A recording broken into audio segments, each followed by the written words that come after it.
नमस्कार, मैं हूँ श्रेया पांडे और आज हम मौजूद हैं यूपी गेट में। तो जिस तरीके से हम देख रहे हैं जो ठंड है वो बढ़ती ही जा रही है, लेकिन फिर भी कृषि आंदोलन में कोई कमी नहीं आई है। तो आइए हम जानते हैं इन लोगों से कि क्या परेशानियां हैं और कब तक इनका आंदोलन जारी रहेगा।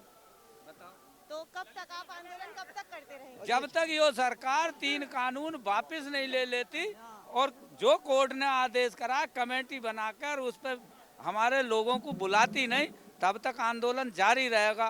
अब प्रधानमंत्री देखो कितना बड़ा झूठ बोल रहे। एक दिन तो झूठ बोला कि 3500 करोड़ रुपए किसान के खाते में चला गया। अरे भाई, वो सब्सिडी मिल मालिकों को दी, किसान को तो चवन्नी नहीं दी तुमने।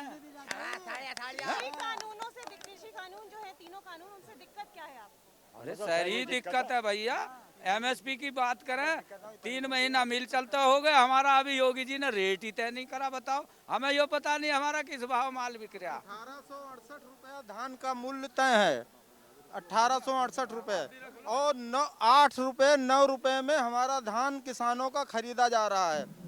इनकी जो अब हमारी यही एक मांग है कि हमारा ये निर्धारित मूल्य में धान खरीदा जाए, चाहे वो सरकार खरीदे और या व्यापारी खरीदे।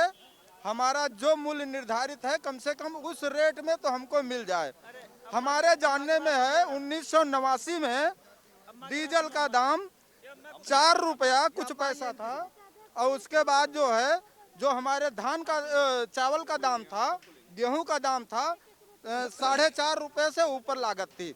डीजल डेली बढ़ता गया, आज डीजल का दाम 80 रुपए पहुंच गया। और धान हम सिर्फ और सिर्फ अभी उसकी बात करेंगे, कानूनों की बात करेंगे, कृषि कानूनों की बात कृषि कानून में जो आ रहा है, जो हमारा पैसे डीजल पर पैसे बढ़ रहे हैं, हर एक चीज पर बढ़ रहे हैं, और क्या हमारे यहाँ कृषि मनी आ रहा है ये है कि जो हमारे इंजन और ट्रैक्टर हैं वो भी कृषि कानून ने ये कर लिया कि 10 साल का कोई ट्रैक्टर दिल्ली नहीं आगा। ये बताइए, हमारा एक इंजन है कुट्टी काटने का, वो 15-20 साल का होता है, तो क्या हम उसे नहीं चलाएंगे? सरकार की नीयत ये है कि कोई भी चीज सब सेट ये तोड़ फोड़ के फिर नई बना देंगे, तो हम इन सेटों से मोल लेते रहेंगे। नहीं, ये बताइए, पुराना इंजन पुराना ट्रैक्टर किसान नहीं चलाएगा तो और क्या सरकार चलाएगी?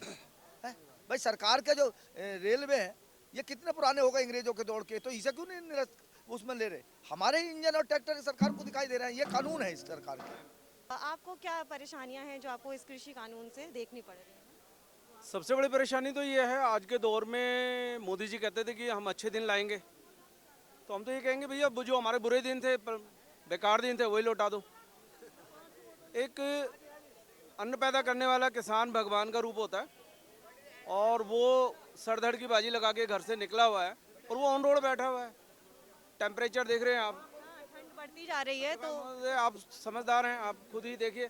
प्रॉब्लम क्या है कि सरकार ना प्री प्लानिंग करके इस तरह के एजेंडा चालू करती है, उसके बाद लंबा खींचती है, उसके बाद जो है डिवाइड एंड रूल का फार्मूला अपनाती है, हिंदू मुस्लिम और ये सब किसानों में धड़ेबाजी। बट वो अब गलतफहमी का शिकार है, ऐसा कुछ नहीं होगा। किसान अपने हक की लड़ाई लड़ रहे हैं और ये अंतिम सांस तक लड़ी जाएगी। एक आपके चैनल के माध्यम से और एक बात फॉरवर्ड करूं, आई रिक्वेस्ट टू यू, यदि आप मिस्टर अमित शाह जी गृह मंत्री हैं, हे परमात्मा उनको सद्बुद्धि दे। अफसोस इस बात का आएगी, लेकिन जब तक शायद काफ़ी देर हो चुकी होगी। इनकी लड़ाई किसी सरकार से नहीं है, इनकी किसी विचारधारा से नहीं है, ना ही इनके किसी पार्टी से है।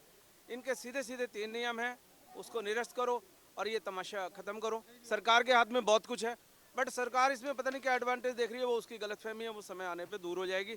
बट एक डंके की चोट पे एक बात कहना चाहूँगा कि अब की बार जो है ना, सरकार जाने अनजाने में या होशियारी में या ओवर क्लेवरनेस में गलत जगह टकरा गई है, बहुत गलत जगह टकरा गई। क्योंकि ये लोग ना, किसान अपनी लड़ाई नहीं लड़ रहे हैं, अपनी लड़ाई नहीं लड़ रहे हैं, अपने साथ साथ अपने बच्चों की, अपने फ्यूचर की, हमारे यूथ की, हमारी इंडस्ट्री की, हमारे बिजनेस की, पूरे हर हिंदुस्तानी की लड़ाई ये लड़ रहे हैं। इनको तो जस्टिस होना चाहिए। बट माननीय प्रधानमंत्री जी मन की बात और दीप उत्सव और ये सब प्रोपेगेंडा करते रहने जी। मन की बात वो हमारी भाभी जी को नहीं समझा पाए। मन की बात एक पत्नी को जब फेरे डाल के लाए हैं, उनको नहीं समझा पाए। आप अपनी गली गली मन की बात, इन कृषि आंदोलन पे ही रुके रहेंगे और कृषि आंदोलन के बारे में ही, कृषि आंदोलन को ही आप रखिए। भाई बात ये है, बता रहा भाई, बात ये हुई है, जब तक मोदी जी हमारे कान वापस नहीं लेने के, तब तक वो यहीं डटे रहेंगे। और मतलब ये है मोदी जी ये बताए कि किसकी अधिकारी की या मोदी जी की कई महीने की तनख्वाह रुकी हुई है। किसान का 1 साल का पैसा मिलों पर रुका है, वो मोदी जी क्यों नहीं दिवा रहे, योगी जी क्यों नहीं दिवा। किसान की 15 दिन में एक पर्ची का पेमेंट देता, वो उसके बालकों के घर के खर्च में लग जा। वो जो योगी जी का कर्जा हमने ले रखा है मोदी का, वो हम कहाँ से देंगे, कहाँ से हम मिट्टी का डीजल लेंगे, कहाँ से अपनी खेती को आमंद। ये हर साल हर एक चीज़ पर पैसे बढ़ा रहे हैं, क्या मतलब है इनका। हमारा भी तो सुन ले कुछ, हमारे बीच में हो, अपनी भी कहो हैं, और हम क्या कह सकें इससे ज़्यादा बताओ। इतने किसानों से बात करके अभी हमें ये समझ में आया कि चाहे जितनी भी ठंड बढ़ती रहे लेकिन ये कृषि आंदोलन जारी रहेगा। मैं श्रेया प्रवीण के साथ एक्सपोज इंडिया।